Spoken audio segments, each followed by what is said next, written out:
दोस्तों, क्या आप जानते हैं कि ऊँट की पैदाइश कैसे हुई? ऊँट सांप क्यों खाता है? ऊँट सांप खाकर प्यास लगने के बावजूद पानी क्यों नहीं पीता? ऊँट की आंखों में आने वाले आंसू किस काम के लिए इस्तेमाल होते हैं? क्या ऊँट का गोश्त खाने के बाद वज़ू करना ज़रूरी है? ऊँट के बाड़े में नमाज़ पढ़ने से क्यों मना किया गया है? जब एक अरबी शख्स ने ऊँट को ज़बरदस्ती अपनी माँ के साथ मिलाप करने पर मजबूर किया तो उसके साथ क्या हुआ? यही हमारी आज की वीडियो का मौजू होगा और आज हम आपको ऊँटों के मुतालिक ऐसे हक़ाइक़ बताएंगे जिसे जानकर आप हैरान होंगे। वीडियो में आगे बढ़ने से पहले गुजारिश है कि अगर आप हमारे चैनल पर नए हैं तो बराए मेहरबानी हमारे चैनल को सब्सक्राइब कर लें ताकि आपको बिलखुसूस इस्लामिक हिस्ट्री और बिलउमूम दुनिया की मुनफरिद मालूमाती वीडियोज़ मिल सकें। दोस्तों, अल्लाह ताला ने कुरान मजीद फ़ुरक़ान हमीद के पारा नंबर 30 सूरह गाशिया की आयत नंबर 17 में इरशाद फरमाया, अफ़ला यंज़ुरून इलल इबिल कैफ़ खुलिक़त, क्या ये लोग ऊँट की तरफ नहीं देखते कि कैसे अजीब पैदा किया गया है। ऊँटों का हदीस में भी तज़किरा मौजूद है कि हर ऊँट की कोहान पर एक शैतान होता है। जब तुम इस पर सवार हो तो अल्लाह ताला का नाम लो, बस तुम इसकी खिदमत करो, बेशक अल्लाह ही ने सवारी दी है। एक और हदीस मुबारका में है जिसका मफ़हूम है कि ऊँट शयातीन से पैदा किए गए हैं और हर ऊँट के पीछे एक शैतान होता है। नबी करीम सल्लल्लाहु अलैहि वसल्लम ने इरशाद फरमाया, हर ऊँट की कोहान पर एक शैतान होता है। जब ऊँट पर सवार हो तो अल्लाह ताला का नाम लो और अपने कामों में कोई कोताही न करो। दोस्तों, ऊँट का शुमार दुनिया में पाए जाने वाले कदीम जानवरों में होता है और सदियों से ऊँट इंसान की खिदमत करता चला आ रहा है। ऊँट सवारी और वज़न उठाने और बतौर गोश्त खुराक के तौर पर इस्तेमाल होता है। एक आम सेहतमंद ऊँट 450 किलोग्राम वज़न उठा सकता है। ऊँट के बालों से नफीस कपड़ा बनाया जाता है। इसकी खाल से चमड़े की मुतअद्दिद मसनूआत तैयार की जाती हैं। ऊँट खुराक और पानी को चर्बी में तब्दील करके अपनी कोहान में ज़ख़ीरा कर लेते हैं। इस तरह वो कई दिनों तक बग़ैर खाए पिए ज़िंदा रह सकते हैं। इसके पंजे इसे रेत और बर्फ़ में धंसने से बचाते हैं और ऊँट की आँखों में एक बंद झली होती है। ग़िलाफ़े चश्म की वजह से इसकी आँखें सहराई रेत और गर्दो गुबार से महफूज रहती हैं। दोस्तों, जब रेत के तूफ़ान आते हैं तो इनके नथने बंद हो जाते हैं ताकि इसके अंदर रेत न जा सके। ऊँट की नाक के नथने सामने से सीधे नहीं होते बल्कि तिरछे होते हैं, इसलिए खुले नथनों में भी बराह रास्त रेत दाखिल नहीं हो सकती। ऊँट को सहराई जहाज़ कहा जाता है। ऊँट की दो अक़साम ज़्यादा मशहूर हैं। पहली किस्म के वो ऊँट हैं जिनकी एक कोहान होती है और दूसरे नंबर पर वो हैं जिनकी दो कोहानें होती हैं। ऊँट 40 मील फ़ी घंटा की रफ्तार से दौड़ सकता है। ऊँट के ऊपर वाले होंठ दरमियान से कटे होते हैं, यानी दो हिस्सों में तकसीम होते हैं और ये इन होंठों को ऊपर नीचे हरकत दे सकता है। ऊँट के होंठों पर गद्दी नुमा खाल होती है जिस पर छोटे छोटे बाल होते हैं।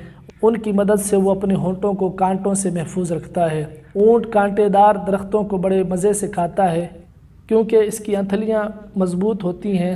ऊँट हर किस्म की घास खा लेता है जिसको दूसरे जानवर नहीं खा पाते।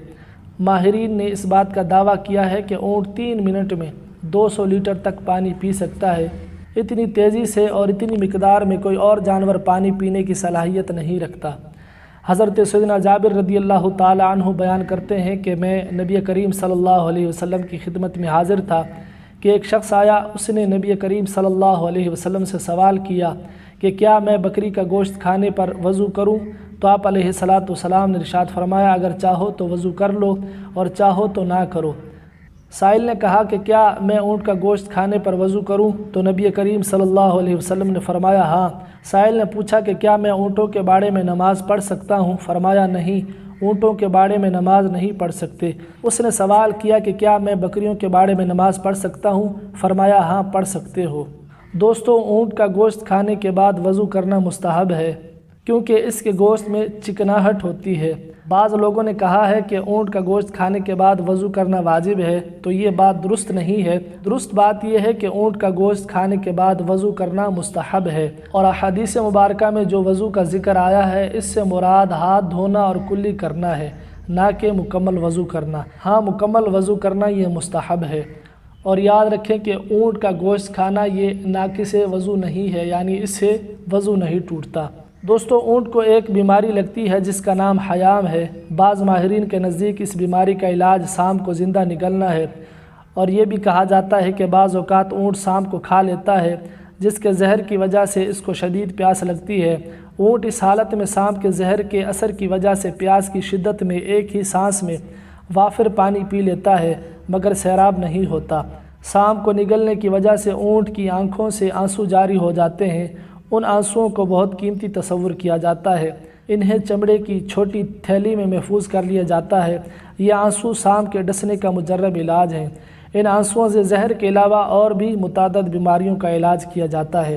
دوستو، اونٹ کی خصوصیات میں یہ بات بھی شامل ہے کہ یہ اپنی ماں کے ساتھ جنسی ملاپ نہیں کرتے۔ اس پر حیات الحیوان نامی کتاب میں ایک مشہور واقعہ بھی موجود ہے۔ قدیم زمانے میں ایک عربی شخص نے اونٹنی کو کپڑے سے باندھ کر اس کے نوجوان بچے کو اس پر چھوڑ دیا۔ وہ اونٹنی کا بچہ جنسی ملاپ کے لیے جب اپنی ماں پر سوار ہوا تو اس نے اپنی ماں کو پہچان لیا، تو اس نے اپنے ذکر کو اپنے دانتوں سے کاٹ لیا۔ پھر وہ اس آدمی سے بغض رکھنے لگا، یہاں تک کہ اس نوجوان اونٹ نے اس شخص کو مار ڈالا اور پھر اونٹ نے اپنے آپ کو بھی ہلاک کر دیا۔ دوستو، ماہرین حیوانات نے لکھا ہے کہ جس وقت اونٹ کو غصہ آتا ہے تو وہ کسی کو بھی خاطر میں نہیں لاتا۔ اس وقت اونٹ بد خلق ہو جاتا ہے۔ اونٹ کے منہ سے سرخ کھال نکلتی ہے، یہ اسے اپنے پیٹ سے نکال کر پھونک مارنے لگتا ہے اور بلبلانے لگتا ہے، اور اس کے منہ سے جھاگ نکلنے لگتی ہے۔ اس طرح غصے کی حالت میں کھانا پینا ترک کر دیتا ہے۔ دوستو، اونٹ کے بدن میں پتا نہیں ہوتا، شاید اسی لیے اس میں صبر و تحمل کی بے پناہ قوت ہوتی ہے۔ اس میں اطاعت اور فرما برداری کا بہت جذبہ ہوتا ہے، یہاں تک کہ اگر چوہا اس کی نکیل کو دبا کر جہاں لے جانا چاہے آسانی کے ساتھ لے جا سکتا ہے۔ دوستو، امید کرتا ہوں کہ آپ کو ہماری یہ آج کی ویڈیو پسند آئی ہوگی۔ بہت جلد ملتے ہیں ایک نئی خوبصورت ویڈیو کے ساتھ۔